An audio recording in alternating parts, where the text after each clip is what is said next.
Banjir dan tanah longsor menyebabkan puluhan tiang listrik di Kecamatan Long Aceh Besar tumbang.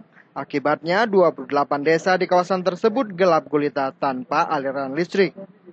Warga berharap PLN segera menyuplai aliran listrik ke wilayah mereka. Warga sangat kesulitan terutama pada malam hari. Perekonomian warga juga terganggu.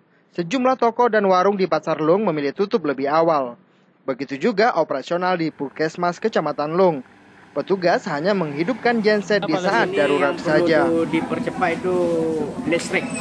Kenapa listrik, Pak? Listrik itu kan kebanyakan orang memakai listrik ini.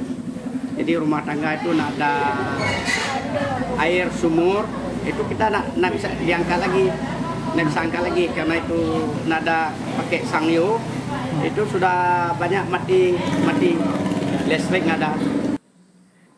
Pihak pembangkit listrik wilayah Aceh memperkirakan perbaikan jaringan listrik ke Kecamatan Long membutuhkan waktu hingga 6 hari ke depan.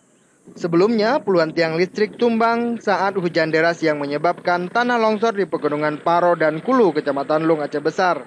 Tanah longsor juga mengakibatkan akses jalan ke pantai barat Provinsi Aceh juga sempat terputus, namun kini sudah mulai normal kembali.